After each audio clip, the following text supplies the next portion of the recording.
Hello friends, welcome to purple cabbage. இன்றைக்கி கிச்சனில் என்னென்ன உருட்டினேன்னு பார்ப்போமா? வேறு ஒன்றும் இல்லைங்க. முள்ளங்கி, கேரட், முருங்கைக்காய் இதெல்லாம் தோலை சீவி கட் பண்ணி வச்சுருக்கேன். சவ் மாங்காவை இனிமே தான் கட் பண்ணணும். இந்த மாங்காயில் பாதி தான் போடுவேங்க, ஃபுல்லாக தேவைப்படாது எனக்கு. சைடிஷ்க்கு பாவக்காய் வறுவல் தான் இன்றைக்கி. பாவக்காயை பிடிக்கும்னு சொல்கிறவங்க கையை தூக்குங்க அப்படின்னு யாராவது கேட்டால் நானும் ஃபஸ்ட்டு தூக்குவேங்க.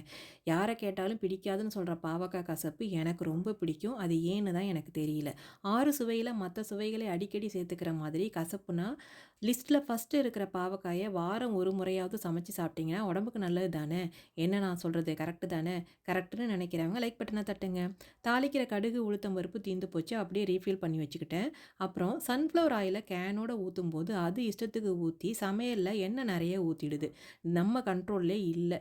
இது சரிப்பட்டு வராதுன்னு இந்த ஆயில் டிஸ்பென்சரில் ஆயிலை ஊற்றி வச்சுக்கிட்டேங்க. இனி ஆயில் இஷ்டத்துக்கு வர முடியாது, நம்ம இஷ்டத்துக்கு தான் ஆயில் வந்தாகணும். எப்படி